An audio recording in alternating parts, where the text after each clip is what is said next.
Good morning. I am Dr. Mona Lamben from Government College Kolai.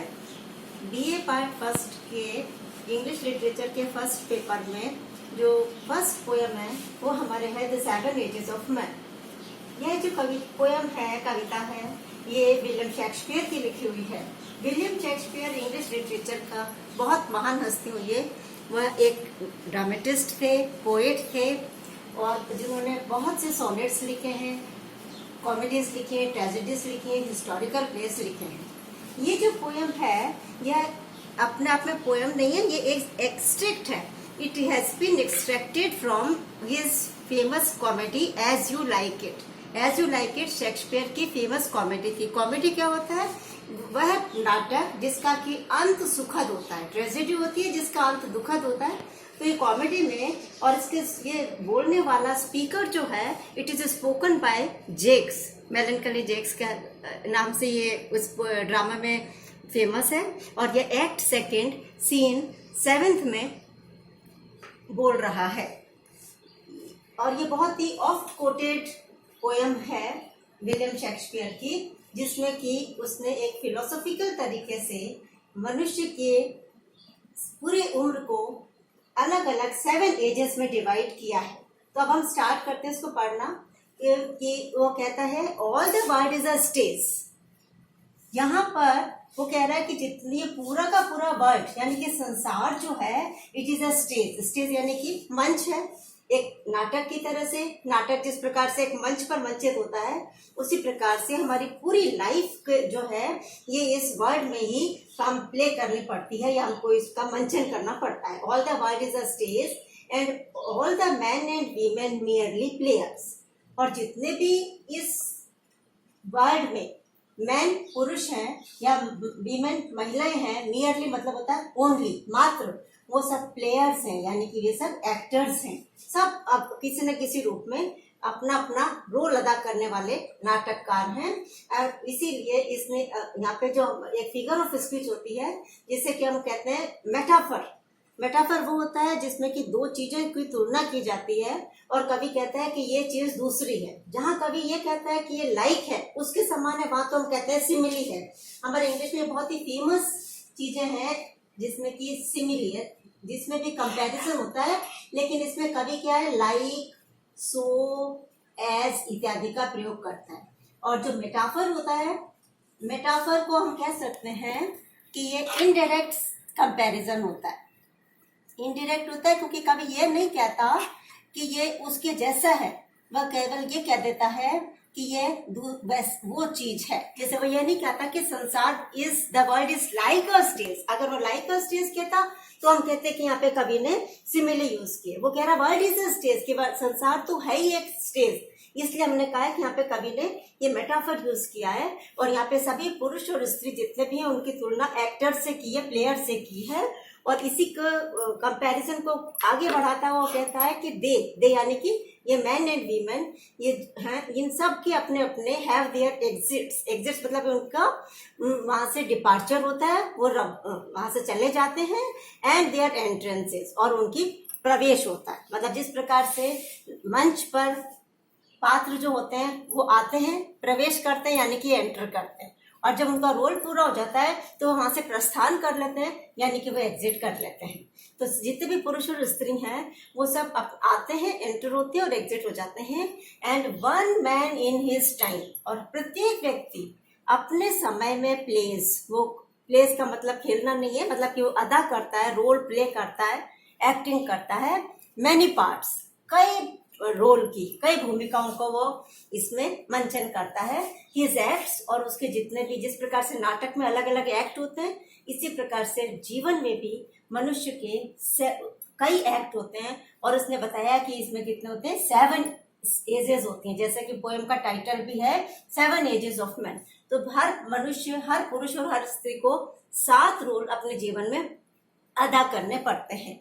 और यहाँ से वो अलग अलग सारी स्टेज बता रहा है। सबसे पहली जो स्टेज में बता रहा है वो कह रहा है एट फर्स्ट, सबसे पहले द इन्फेंट। इन्फेंट कौन होता है?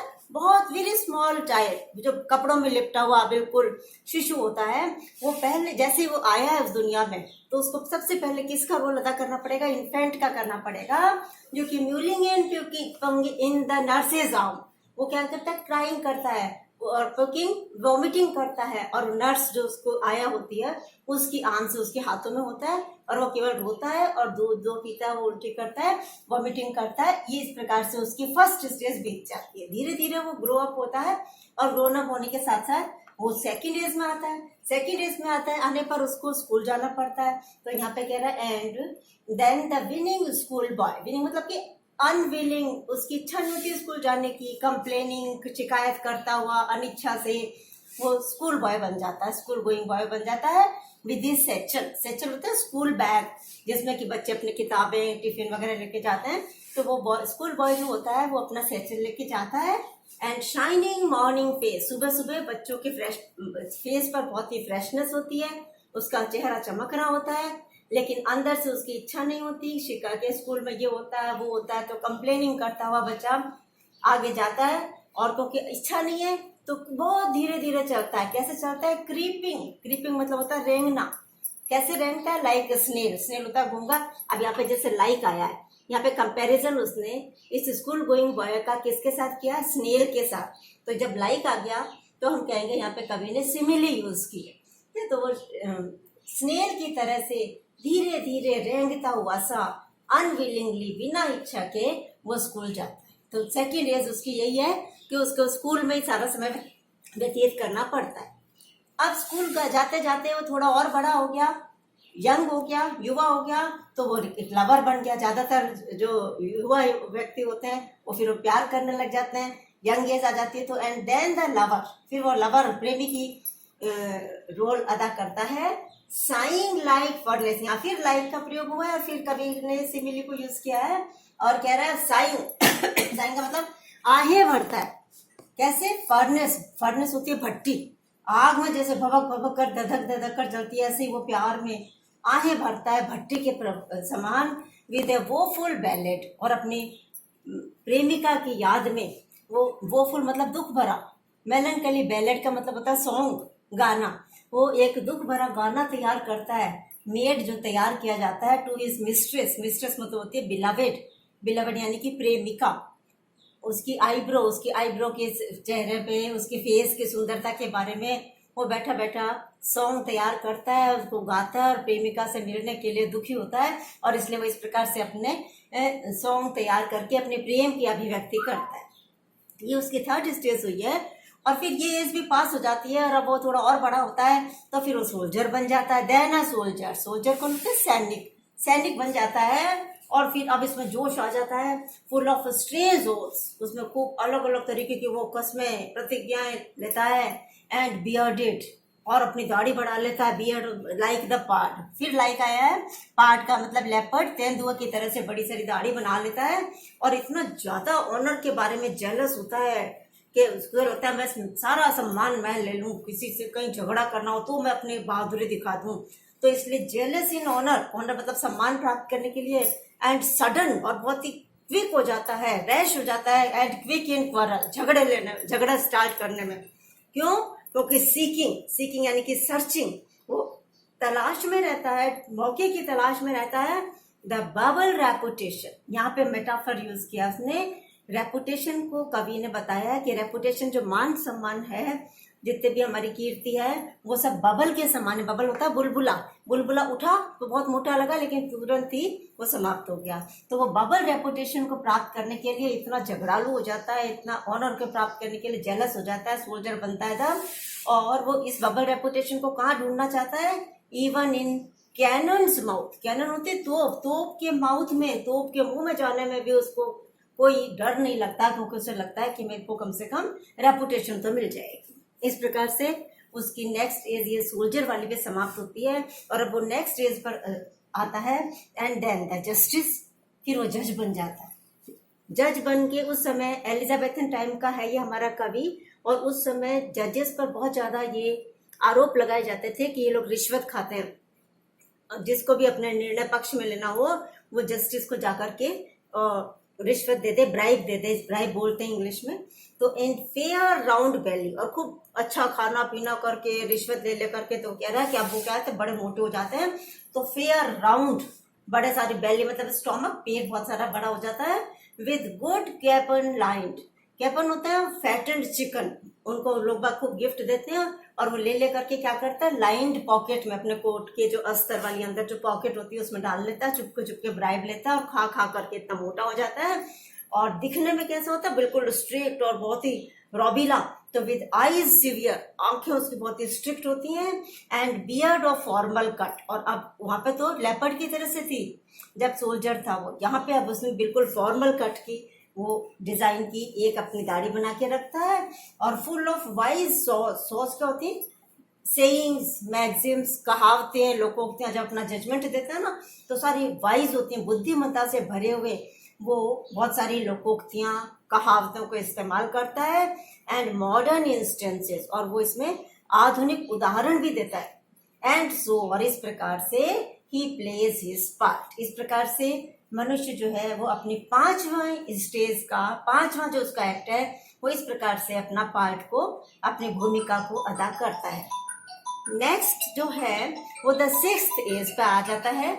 And the sixth age shifts, छठी एज उसको ले जाती है, अब वापस जज बन चुका है, बुढ़ापा आ रहा है, क्योंकि तो 7 एज है। तो जो सिक्स्थ एज है, इट शिफ्ट्स मतलब it changes into the lean, lean मतलब होता है थिन, बिल्कुल पतला, एंड स्लीपर्ड, स्लीपर्स में पहनने वाला, पेंटालून जो है ट्राउजर, पैंट पहन लेता है, पेंटालून पहन लेता है, ढीली डाली, विद स्पेक्टिकल्स। और अब चूंकि कमजोर हो जाता है, बुढ़ापा आ रहा है, तो उसका जो चश्मा है, स्पेक्टिकल्स ऑन नोज, ये नाक पर आ जाता है, ढीला होकर नाक में आने लग जाता है।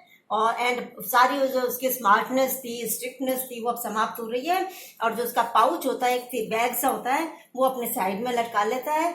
और हिज यूथफुल होल्स, युवावस्था में जो उसका एक ट्राउजर्स थे, होल्स थे, जो उसने वेल सेव्ड, बड़े अच्छे से बचा बचा के रख रखा था कि ये बहुत अच्छा है, कीमती है, वो अब उसको पहनना पड़ रहा है, लेकिन अब ये कमजोर हो चुका है। इसलिए इसकी तुलना किससे की है, ए वर्ल्ड टू वाइड, ये जो ट्राउजर्स हैं वो इतने ढीले हो गए हैं कि ये एक ऐसा संसार बन जाता है जो टू वाइड, इतने ज्यादा ढीले हो गए, लूज हो गए हैं। फॉर हिज श्रंक मतलब कि सिकुड़ी हुई, थिन, और श्रंक होती है नीज से लेके पैर तक का, नीचे का जो पैर है, नीज से लेके फुट तक का, उस पैर बिल्कुल ढीले हो चुके हैं। उनके ऊपर वो ये अपना यूथ में जो बचाया हुआ, सुरक्षित रखा हुआ जो होश है, उसको पहनता है। And his big manly voice, और कहाँ इस समय उसकी इतनी स्मार्ट, इतनी रॉबिली स्ट्रॉन्ग वॉइस हुआ करती थी, वो उसकी वही स्ट्रॉन्ग वॉइस जो है अब टर्निंग अगेन टूवर्ड, फिर जब बदल जाती है into childish treble pipes, childish बच्चे की तरह से, ट्रेबल मतलब 3 टाइम्स, बार बार ऐसे आवाजें निकलती हैं उसमें से कि मानो पाइप बज रहे हों। एंड विसल्स, और सीटियां बज रही, दांत टूट जाते हैं, बीच बीच में से हवा निकलती जाती है, तो पाइप और की तरह से और सीटियों की तरह से उसकी साउंड में आवाजें होने लगती हैं। इस प्रकार 6th एज में उसकी ओल्ड एज आई है। लेकिन 7th एज जो बिल्कुल ही बुढ़ापा हो जाता है, जब दूसरों पर ऊपर डिपेंड करने लगते हैं, तो कवि कह रहा है कि लास्ट सीन ऑफ ऑल, और इसलिए जो अंतिम दृश्य है, अंतिम एक्ट है मनुष्य के जीवन का, दैट एंड्स, जो अंत कर देगा, एंड कर देगा, दिस स्ट्रेंज, ये विचित्र और इवेंटफुल हिस्ट्री, इवेंटफुल जिसमें इतनी सारी इवेंट्स घटित होती हैं, घटनाएं घटने वाली जो इतिहास उसका होता है, अब ये अब एंड की ओर मुड़ रहा है। और इस 7th एज को उसने किसका नाम दिया है, इस सेकेंड चाइल्डिशनेस, वो कह रहा है ये दूसरा उसका बचपन आ जाता है। जैसे बचपन में दिमाग में कुछ नहीं होता, कोई चीजें समझ नहीं आती, दांत नहीं होते, देखते हैं तो देखने में उनको उस समय सेंस नहीं होता, इसी प्रकार से जो एक्सट्रीम ओल्ड एज है, जो सेकेंड चाइल्डिशनेस है, वो केवल मियर मतलब ओनली ओब्लिवियन, ओब्लिवियन फॉरगेटफुलनेस, हर चीज भूल जाता है, वो सब भूलने लग जाता है। और सेंस फ्रेंच वर्ड है, इसका मतलब होता है विदाउट, बिना टीथ के हो जाता है, दांत टूट जाते हैं। सेंस आइज, क्योंकि आइज की अपनी रोशनी समाप्त हो जाती है। सेंस टेस्ट, और उसका टेस्ट भी विदाउट टेस्ट हो जाता है। और इस प्रकार से सेंस एवरीथिंग, हर चीज की उसकी समाप्त हो जाती है। और ये उसकी लास्ट एज होती है जो उसकी पूरी इवेंटफुल हिस्ट्री का अंत कर देगी। इस प्रकार से शेक्सपियर ने पूरे ह्यूमन लाइफ को इन 7 एजेस में डिवाइड किया है और इसमें उसने ये जो फिगर्स ऑफ स्पीच यूज किए हैं और शेक्सपियर के बारे में और जो इसमें क्रिटिकल कमेंट्स हैं जो फिगर्स ऑफ स्पीच हैं वो अपन नेक्स्ट डे और डिस्कस करेंगे।